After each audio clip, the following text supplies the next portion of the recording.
Bismillahirrahmanirrahim. Pasal yang pertama. Adapun mereka yang berpendapat bahwa roh itu berada di surga, mereka berhujjah dengan firman Allah Subhanahu wa ta'ala. Fa amma in kana minal muqarrabin farauhu wa raihan wa jannatun na'im. Adapun jika dia orang yang mati termasuk orang yang didekatkan kepada Allah, maka dia memperoleh ketentraman dan rezeki serta surga kenikmatan.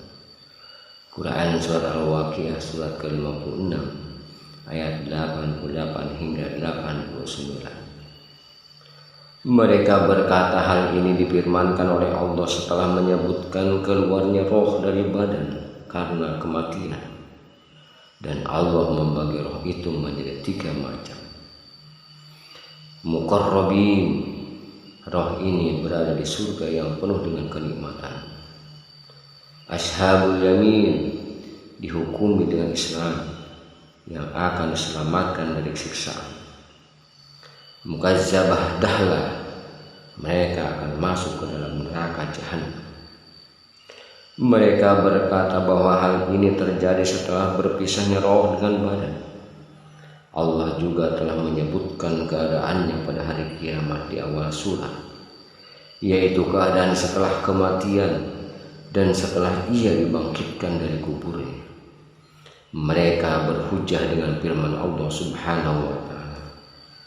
Ya ayyatuhan nafsul mutmainnah, irji'i ila rabbika radiyatan mardiyah fadkhuli fi ibadi wadkhuli jannati. Hai jiwa yang tenang, kembalilah kepada Rabbmu dengan hati yang puas lagi diridhoinya, maka masuklah ke dalam jamal hamba-hamba dan masuklah ke dalam surga. Al-Quran surah Al-Fajr ayat surat ke-89 ayat 27 hingga 30. Banyak dari kalangan sahabat dan tabi'in yang menyatakan bahwa yang demikian ini disampaikan kepada roh setelah mereka keluar dari dunia. Suatu kabar gembira yang disampaikan oleh malaikat, dan pendapat ini tidak menafikan mereka yang mengatakan bahwa hal itu disampaikan ketika roh tersebut berada di akhir, karena sesungguhnya hal tersebut disampaikan kepada roh ketika kematian dan ketika dibangkitkannya dari kubur. Ini termasuk kabar gembira, sebagaimana yang disampaikan oleh Allah Subhanahu wa ta'ala. Innal ladzina qalu rabbuna Allah summa istaqamu tatanazzalu alaihimul malaikatu alla takhafu wa la tahzanu wa abshiru bil jannah allati kuntum tu'adun. Sesungguhnya orang-orang yang mengatakan Rabb kami ialah Allah, kemudian mereka meneguhkan pendirian mereka, maka malaikat akan turun kepada mereka dengan mengatakan, janganlah kamu merasa takut dan janganlah kamu merasa sedih, dan bergembiralah kamu dengan memperoleh surga yang telah dijanjikan Allah kepadamu. Al-Quran surat Fussilat surat ke-41 ayat 30. Turunnya malaikat ini terjadi ketika tiba kematian dan ketika berada di kubur, dan ketika dibangkitkannya dari kubur, serta ketika memberikan kabar gembira tentang akhirat ketika tiba kematian. Telah kita bahas pada pembahasan di awal tentang hadis Al-Barra bin Azib bahwa malaikat berkata kepadanya ketika roh itu dicabut, aku beritahu kamu dengan roh dan wangian, dan bahwa wangian ini datang dari surga. Mereka juga berhujjah dengan hadis riwayat Malik dalam Al-Muwatta dari Ibnu Syihab dari Abdurrahman bin Ka'ab bin Malik. Dia mengabarkan bahwa ayahnya Ka'ab bin Malik mengabarkan bahwa Rasulullah SAW bersabda, sesungguhnya orang-orang mukmin bergantung di pepohonan di surga, sampai Allah mengembalikannya pada kehidupan di mana Allah membangkitkan. Abu Amru berkata dalam riwayat Malik, ini merupakan penjelasan dari apa yang didengar oleh Az-Zuhri berkenaan hadis ini dari Abdurrahman bin Ka'ab bin Malik.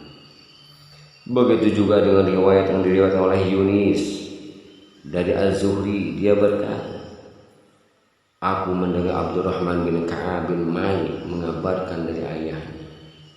Begitu juga dengan apa yang diriwayatkan oleh Al-Auza'i dan Az-Zuhri telah menceritakan kepada kami Abdurrahman bin Ka'ab dari Muhammad bin Yahya Az-Zuhri dengan hadis ini, bahwa Syu'aib bin Abi Hamzah dari Muhammad bin Akhi Al-Juhni dan Salih bin Kaisan meriwayatkan dari Az-Zuhri dari Abdurrahman bin Abdullah bin Ka'ab bin Malik dari kakeknya Ka'ab, maka menjadi terputus. Abu Amru berkata, aku tidak memiliki pendapat tentang orang apa yang dikatakan oleh Muhammad bin Yahya tentang hal ini. Tidak ada dalil tentangnya apa yang disepakati oleh Malik, Yunus bin Yazid, Al-Auza'i dan Muhammad bin Ishaq lebih banyak dalam kebenaran. Bahwa diriku tentang periwayatan dan perkataan mereka lebih meyakinkan, karena mereka adalah termasuk orang-orang kufar yang dan yakin bahwa hal tersebut tidak dapat dikiaskan dengan orang-orang yang menyelisihi mereka dalam hadis ini. Maka jika hadis ini berasal dari Abdurrahman dari ayahnya dari Ka'ab, sebagaimana yang dikatakan Malik dan yang bersama dengannya, maka hal itulah sebagaimana yang nampak. Namun jika hadis itu dari Abdurrahman bin Ka'ab dari kakeknya, sebagaimana yang dikatakan oleh Syu'aib dan yang sependapat dengannya, maka hadis ini menjadi mursal dari jalur ini dan mausul dari jalur yang lain. Adapun pada perawi yang mausul bukan berarti tanpa perawi yang mursal. Secara jumlah dan periwayatannya, bahwa hadis ini adalah termasuk dari hadis sahih, walaupun tidak diriwayatkan oleh sahih. Abu Amru berkata, adapun sabda Nabi sallallahu alaihi wasallam nasmatul mu'min, bahwa maksudnya adalah roh, yang menjadi dalil akan hal ini adalah hadis itu sendiri, yakni sampai Allah mengembalikannya pada kehidupan di mana Allah membangkitkannya. Ada yang mengatakan bahwa maksud nasma adalah roh, jiwa dan badan, bahwa asal dari lafaz ini adalah manusia itu sendiri, karena kehidupan manusia itu adalah pada rohnya. Jika roh itu berpisah dengan jiwa, maka ia akan menjadi sesuatu yang tidak ada.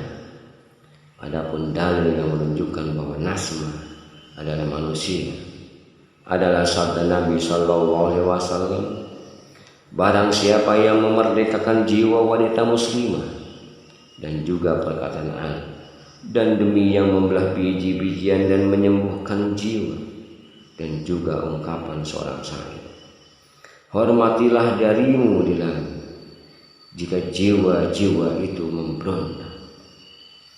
Maksudnya yaitu jika para manusia dibangkitkan dari kubur-kubur mereka pada hari kiamat. Halil bin Ahmad berkata, nasma adalah manusia. Ada juga yang berkata nasma adalah roh. Adapun sabda Nabi sallallahu alaihi wasallam bergantung di pohon-pohon di surga, maksudnya bahwa roh-roh tersebut dapat memakan dan pergi di antara pohon-pohon di surga, yaitu memakan buah-buah di surga dan pergi di antara pohon-pohon di surga. Orang-orang Arab berkata, apa yang kalian makan hari ini? Para ulama berbeda pendapat dalam makna hadis ini. Sebagaimana mereka berpendapat roh orang-orang mukmin berada di sisi Allah di surga, baik seorang syuhada maupun bukan. Jika mereka tidak terhalang dari dosa-dosa besar dan hutang mereka akan berjumpa dengan Rabb-Nya dengan pengampunan dan rahmat-Nya kepada mereka. Mereka berhujah bahwa hadis ini tidak dikhususkan untuk syuhada saja, tanpa yang lain. Mereka juga berhujah dengan apa yang diriwayatkan oleh Abu Hurairah radhiyallahu anhu, bahwa roh orang-orang yang berbuat kebajikan berada di Illiyin, sedangkan roh orang-orang yang banyak dosa berada di Sijjin. Begitu juga dengan apa yang diriwayatkan oleh Abdullah bin Amr, dan begitu juga apa yang dikatakan oleh Abu Amr.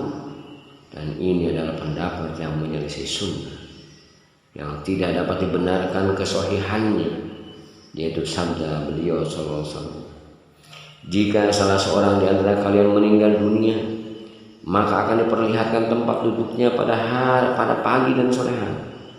Jika ia termasuk penduduk surga, maka ia termasuk penduduk surga.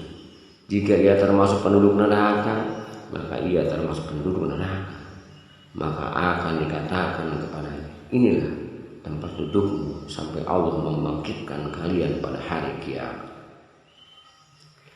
Sebagian yang lain berpendapat bahwa makna hadis ini adalah untuk para syuhada tanpa yang lain, karena Allah Subhanahu wa Ta'ala dalam Al-Quran dan As-Sunnah telah menunjukkan akan hal tersebut.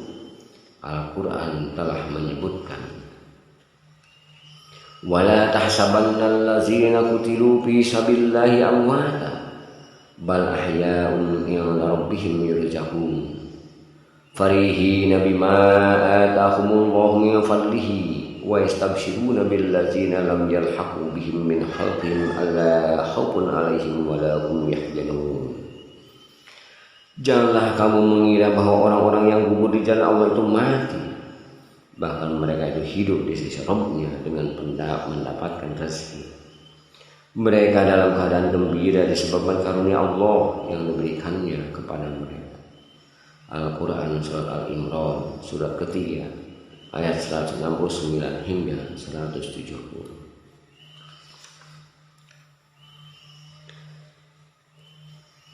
Kemudian beliau juga menyebutkan hadis Al-Amasi dari Abdullah bin Marrah dari Masruq. Dia berkata, Abdullah bin Mas'ud pernah ditanya tentang ayat ini, janganlah kau mengira bahwa orang-orang yang gugur di jalan Allah itu mati, bahkan mereka itu hidup di sisi Tuhannya dengan mendapatkan rezeki. Surat Al-Imran ayat 169. Maka beliau menjawab, kami juga pernah menanyakan hal tersebut kepada Rasulullah SAW. Beliau menjawab bahwa roh mereka berada di tembok gunung hijau, berlalu lalang di surga sesuai dengan yang mereka kehendaki. Kemudian mereka kembali ke pelita-pelita, lalu Rabbnya menjenguk mereka seraya berkata, apakah kalian menghendaki sesuatu lagi? Mereka menjawab, apa lagi yang kami kehendaki? Sementara kami dapat pergi ke sana saja di surga ini sesuai dengan yang kami kehendaki. Allah mengulangi pertanyaan ini hingga 3 kali. Kami katakan dalam Sahih Al-Bukhari dari Anas bahwa Amru bin Rabi binti Al-Bar, dia adalah Ummu Haris binti Suraq.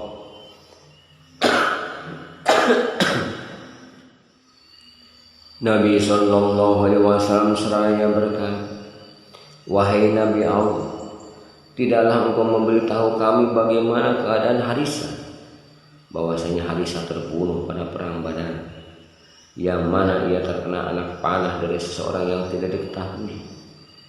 Jika sekiranya dia di surga, maka aku akan bersabar. Namun jika ia tidak berada di sana, maka aku akan berusaha untuk menangisinya. Maka Nabi menjawab, wahai Ummu Harisah, sesungguhnya ia berada di surga dan anakmu berada di surga Firdaus yang paling tinggi.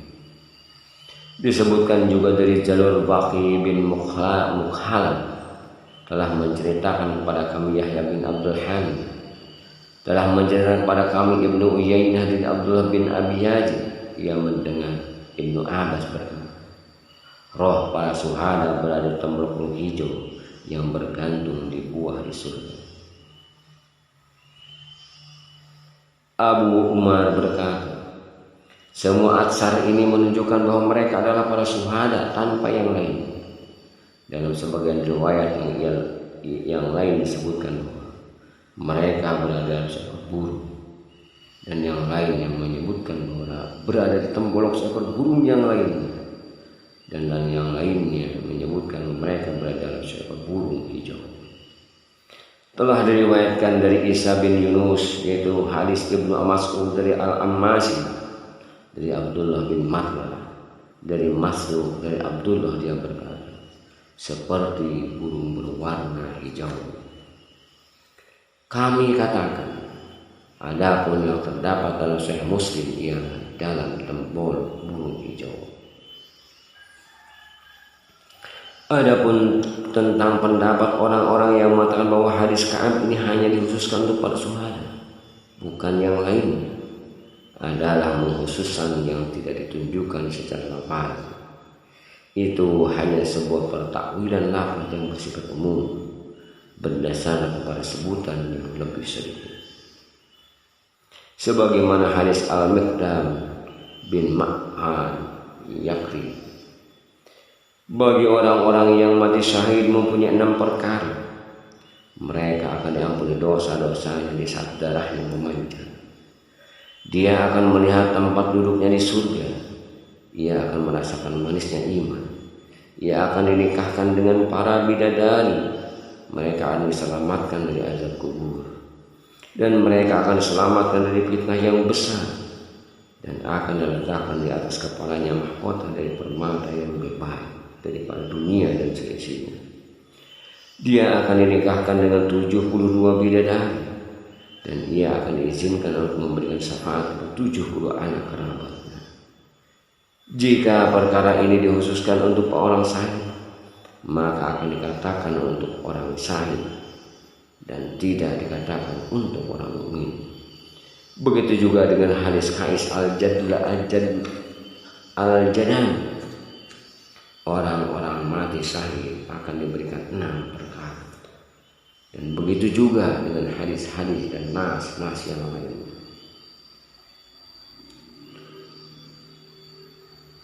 Hal ini menunjukkan bahwa Allah Subhanahu wa ta'ala menjadikan roh para syuhada berada di tembolok burung hijau, karena mereka telah mengorbankan jiwa mereka untuk Allah sampai jiwa mereka dirampas oleh musuh-musuh Allah.